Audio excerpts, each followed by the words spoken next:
ನಿನ್ನೆ ನೀವು ಹೇಳಿದ್ದೊಂದು ಭಾಳ ಚರ್ಚೆ ಆಗ್ತಿದೆ ಸರ್. ನನ್ನ ಜೊತೆ ವಾಪಸ್ ಬರ್ತಾರಾ ಇನ್ನೂ ಅನೇಕರು? ನೋಡ್ರಿ, ನಂಗೆ ಅರ್ಥನಾಗಲ್ದು.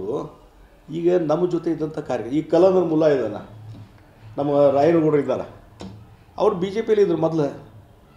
ಅವ್ರು ಕಾಂಗ್ರೆಸ್ ಬಂದರು, ನಾ ಬಂದ ಕೂಳೆ ಈಗ ಮತ್ತೆ ವಾಪಸ್ ಬರ್ತಾಯಿದ್ರು. ಈಗ ಎಲ್ಲ ಡಿಕ್ಲೇರ್ ಮಾಡಿ ಒಂದು ಯಾವುದೋ ಪದಾಧಿಕ ಮಾಡಿದ್ರು ಅವ್ರನ್ನ, ಕಲಂದರ್ ಮುಲ್ಲಾಗ ಡಿಕ್ಲೇರ್ ಮಾಡಿದ್ರು, ರಾಜೀನಾಮೆ ಕೊಟ್ಟರು.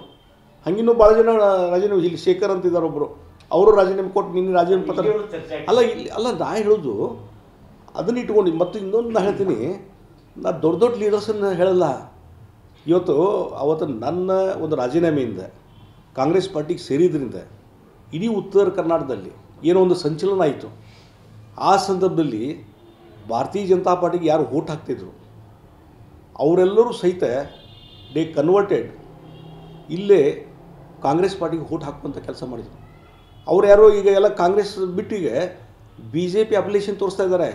ಹಾನಗಲ್ದಿಂದ ಎಷ್ಟೋ ಲಿಂಗಾಯತ್ ಲೀಡರ್ಸನ್ನು ನಾನೇ ಸ್ವತಃ ಹೋಗಿ ಜಾಯಿನ್ ಮಾಡಿಸಿದ್ದೆ ಅವತ್ತು ಅಕ್ಕಿಯಾಲೂರಿನಲ್ಲಿ. ಅವ್ರು ಕೆಲವರು ನಂಗೆ ಫೋನ್ ಮಾಡಿದರು, ನೋಡಿರಿ ನೀವು ಬಂದ್ರಿ ಅಂತ ನಾವು ಕಾಂಗ್ರೆಸ್ ಜಾಯ್ನ್ ಆಗಿದ್ವಿ, ನಾವು ವಾಪಸ್ ನೀವು ಹೇಳ್ರಿ ನಾವು ವಾಪಸ್ ಮತ್ತೆ ಬಿ ಜೆ ಪಿಗೆ ಬರ್ತೀವಿ. ನಮ್ಮ ಕಮಿಟ್ಮೆಂಟು ಮೊದಲು ಬಿ ಜೆ ಪಿಗಿತ್ತು. ಈಗ ಸಿಂಧನೂರು ಇರ್ಬೋದು, ರಾಯಚೂರು ಇರ್ಬೋದು, ಅಥವಾ ಬಾಗಲಕೋಟೆ, ಬಿಜಾಪುರ, ಎಲ್ಲಿ ಮೈಸೂರಿಂದ ಹಿಡ್ಕೊಂಡು ಮತ್ತು ಚಾಮರಾಜನಗರ ಹಿಡ್ಕೊಂಡು ಎಲ್ಲೆಲ್ಲೇ ಈ ರೀತಿಯಾದಂಥ ಒಂದು ಡೈವರ್ಷನ್ ಆಗಿತ್ತು. ಆ ಲೀಡರ್ಸು, ಆ ಒಂದು ವೋಟರ್ಸ್ ಅವ್ರ ಬಗ್ಗೆ ನಾನು ಹೇಳಿದ್ದು. ಇನ್ನು ಅವ್ರು ಬೇರೆ ಬೇರೆ ಅರ್ಥ ಮಾಡ್ಕೊಂಡು ನಾ ಏನು ಮಾಡಲಿ?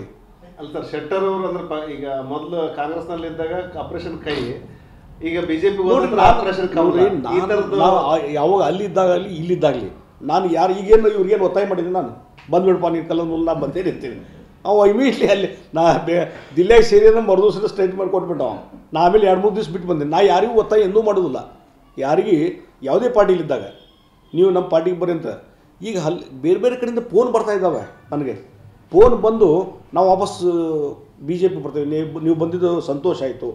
ಆ ಸಂದರ್ಭದಲ್ಲಿ ನಾವೆಲ್ಲರೂ ಕಾಂಗ್ರೆಸ್ ಪಾರ್ಟಿಗೆ ವೋಟ್ ಹಾಕಿದ್ವಿ, ಆದರೆ ನಿಮ್ಮ ಫಾಲೋವರ್ ನಾವು, ನಿಮ್ಮ ಬೆಂಬಲಿಗರು, ಅಭಿಮಾನಿಗಳು, ಅದಕ್ಕೆ ನಾವು ಕಾಂಗ್ರೆಸ್ಸಿಂದ ಬಿ ಜೆ ಪಿಗೆ ಬರ್ತೀವಿ, ಬಿ ಜೆ ಪಿಗೆ ವೋಟ್ ಹಾಕ್ತೀವಿ, ಸಲ ಮೋದಿಯವರಿಗೆ ಪ್ರೈಮ್ ಮಿನಿಸ್ಟರ್ ಮಾಡಲಿಕ್ಕೆ ನಿಮ್ಮ ಅಭಿಲಾಷೆ ಇದೆ, ಆ ರೀತಿ ನಾವು ನಡ್ಕೊತೀವಿ ಅಂಥೇಳಿ ಅಲ್ಲಿಂದ ಫೋನ್ ಬರ್ತಾ ಇದೆ. ನಾನು ಯಾರಾದೂ ಫೋನ್ ಮಾಡಿ ನೀವು ಬರ್ರಿಪ್ಪ, ನಾವಾಗ ನಮ್ಮ ಜೊತೆ ನೀವು ಅಲ್ಲಿ ಹೋಗಿದ್ರಿ, ಅದಕ್ಕೆ ಈಗ ಬನ್ನಿ ಅಂತ ನಾ ಎಲ್ಲಿ ಹೇಳಿಲ್ಲ. ಆ ಫೋನ್ಗಳಲ್ಲಿ ಹಾಲಿ ಶಾಸಕರು ಫೋನ್ಗಳಿದಾವೆ.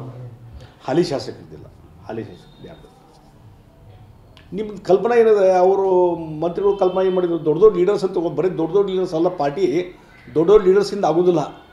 ಗ್ರಾಸ್ ರೂಟ್ ಲೆವೆಲ್ ವೋಟರ್ಸಿಂದ, ಅಲ್ಲಿದ್ದಂಥ ಸಮುದಾಯ ನಾಯಕರಿಂದ ಮತ್ತು ಸಣ್ಣ ಪುಟ್ಟ ನಾಯಕರಿಂದ ಪಾರ್ಟಿ ಆಗ್ತದೆ, ರಾಜಕಾರಣ ಆಗ್ತದೆ. ಆ ಒಂದು ಹಿನ್ನೆಲೆ ಇಟ್ಕೊಂಡು ಅವರೆಲ್ಲ ಇವತ್ತು ನನ್ನ ಜೊತೆ ಬಂದಿದ್ದರು, ನನ್ನ ಜೊತೆ ಅಪ್ಲಿಕೇಶನ್ ತೊಗೊಂಡಿದ್ರು ಕಾಂಗ್ರೆಸ್ ಪಾರ್ಟಿಗೆ. ಅವರೆಲ್ಲ ಡೈವರ್ಟ್ ಆಗಿ ಇವತ್ತು ಬಿ ಜೆ ಪಿ ಬರ್ತಾ ಇದ್ದಾರೆ ಅನ್ನುವಂಥ ಅರ್ಥದಲ್ಲಿ ನಾನು ಹೇಳಿದ್ದೇನೆ. ಅದು ಬೇರೆ ಅರ್ಥ ಮಾಡ್ಕೊಂಡು ನಾ ಏನು ಮಾಡೋಕ್ಕಾಗೋದಿಲ್ಲ. ಯಾರು ಬಂದರು ಹಾಗಾದ್ರೆ 25-30 ಸೀಟ್ ಹೆಚ್ಚಿಗೆ ಬರ್ತಾವಂತ ಯಾರು ಕಾಂಗ್ರೆಸ್ ಅವರು ಹೇಳ್ತಿದ್ರಲ್ಲ, ಹಾವೇರಿ ಪೂರ್ತಿ ಔಟ್ ಆಯ್ತು ಬಿ ಜೆ ಪಿ.